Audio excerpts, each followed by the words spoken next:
Grand Rising, y'all. Hey, sorry, but I'm gonna take advantage of the sun being out, so me having my shirt off bothers you. The exit stage left right now. That being said, Grand Rising to all my new subscribers, to all my old school subscribers, and to all my TikTokers. Ashe. I love you guys. We're growing fast. Well on our way to 10K. I appreciate y'all. If it wasn't for you guys, this would not be possible. So I want to make sure I give gratitude and tell you I appreciate the blessing every day before every video. That's how you show appreciation. You guys make all this possible. I would not be outside right now recording another video to chop it up with y'all in the chat if it was not for you guys taking the time out of your busy mornings to come over here and watch my video. I appreciate you and the ones that watch the videos and the replays, because y'all really be watching the replays. I appreciate all the shares, all the likes, obviously all the subscriptions. You know, if it's not obvious, I appreciate all the subscriptions, but the shares and the likes y'all are doing was unexpected, but very much so appreciated. Thank you. Thank you. That being said, I only have a few things to say. I covered most of it in the last video. Okay? I just want to reiterate that you guys need to understand you having a narc parent is not your fault. Okay? Now, I'm not trying to excuse you of absence of any of your responsibilities from whatever situation you end up in.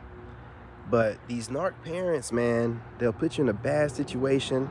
They'll have you at a very young age having to take care of yourself, you know, and they just want to sit back and see if you can or you can't get out of it. And, you know, most of the time they're spending most of the time trying to dim your light. I don't know why they do it. They just do. You know, think about it. Back when you were a kid, they were always the one that was telling you, you can't do this, you can't do that, or, you know, getting on you overly, you know what I'm saying, too much. You know what I mean? Like, so just take a moment to know that that wasn't your fault. Now, from this point forward, whatever you're doing with your kids, now that's completely your fault. Now, if you're doing the same thing, if you're passing that torch, and you're worse than a narc. You're worse. You're not in a generation where it was socially acceptable to be that kind of way.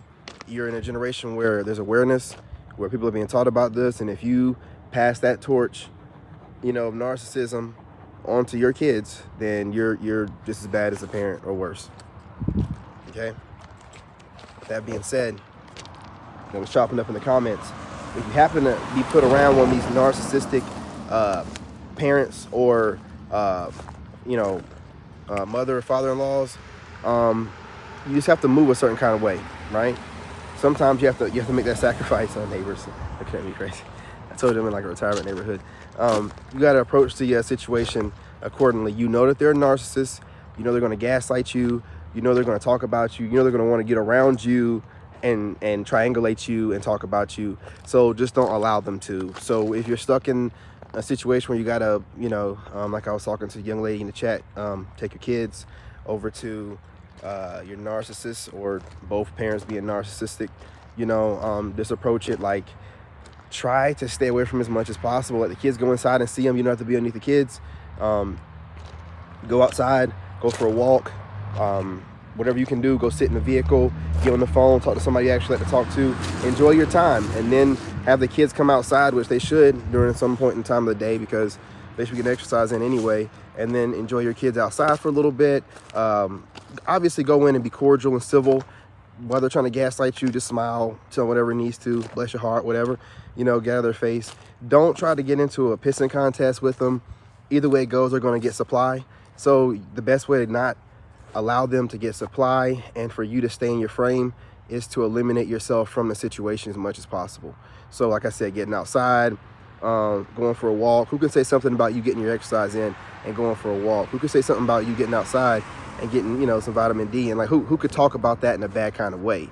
You know, and if they do, again, it's just a gaslighting and they're going to sound crazy, you know? So that's all that I would suggest with that situation, if you got to be around them, just move accordingly. You know how they're going to gaslight you. You know what gaslighting is. You know what a narcissist is. You know that they're coverts. You know that they triangulate. So, you know, just have your notes together and just be ready. Do not go back and forth with them in front of the kids. Don't allow that to happen.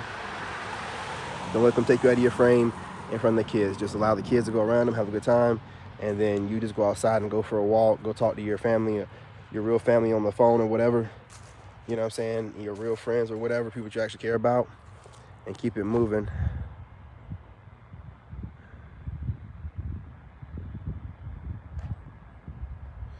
Yeah. Yeah, see, that's how they do.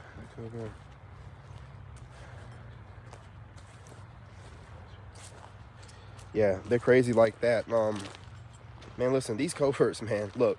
All right, I'll give you like another little story, you know, like how you know your parents like a covert narcissist. Like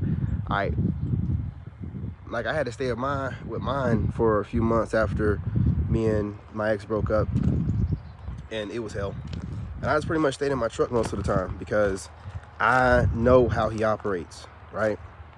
It's a control thing. So I guess since I stayed in my truck most of the time, and then I found a place and didn't let everybody know my business, I moved in silence. I didn't like let no one know until I actually like had the keys in my hand. It pissed him off. I had took pretty much all the stuff out of his house in one load in my truck, and I loaded everything myself, right? Didn't ask for no help. You know, he asked me, did I want to know? I was like, no, it's okay. I have a grill, the beds, everything, loaded all on my truck, brought it to where I live at. I was tired. I need a couple days to recover. See, these narcs, when you leave them, it's some kind of issue with that. And they always retaliate against you. Like they'll complain about you being there to everybody else, but then the moment you move, you know, if it's not like when they wanted you to move after they have gotten enough supply from you, they'll do some weird stuff. So like I guess he hit me up and told me he wanted me to get my stuff by so I guess maybe he did. And you know, I was tired, so I was thinking like, well, you know, it's no big deal, I was gonna get it whenever. And I didn't move like he wanted me to, and I go over there to get it, and he had changed the locks. He changed the locks on me, man. I was like, change the locks on me, man. Why would you change the locks on me? Just tell me don't come to your house and say, hey, look, don't come over here. Like, don't come over here. I'll have your stuff in the barn or something like that. I just want to get my stuff. You know, I had my motorcycle over there, all my, you know, my kids' backpack and stuff like that, and you know, clothes, my drone, some high dollar items, man. That drone's like $1,000, $1,100 or whatever, you know. And this is what narcs do. He changed the locks before I got my stuff because it wasn't about me just coming over there anytime. It was about me moving out the way that I wanted to, and he wanted control, and since he couldn't have control, he changed the locks to establish control. So now, guess what I gotta do? I gotta hit him up. I gotta beg him to go and get my stuff. Do you think I'm gonna beg him? I ain't begging him for shit. Excuse my French, I'm sorry. Keep it, man. Keep it. I'm gonna show you how God works. Keep it. All of it. Whatever I left over there. Keep it all. Keep it all. Can't believe this dude. Sorry about my my lips out here, man. It's kind of cold. But listen to the message. You know, don't be trying to look at my pretty face like that. But I'm just saying, like, keep it, man. Keep it. And don't let nobody control you with some junk. It's just stuff. It's stuff. It doesn't matter. It doesn't matter at all. It's just stuff, man. You can buy more stuff. I'm gonna buy more stuff. Hell with that stuff, man. But yeah, I'm about to go to the mountain, y'all. You know, I'm gonna get some footage in over there.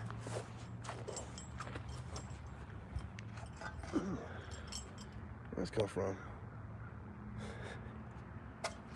These some people's kids, man. Some people's kids. But yeah, I'm gonna go to the mountain, y'all. I'll be out there live on location and record a few videos. We'll chop it up.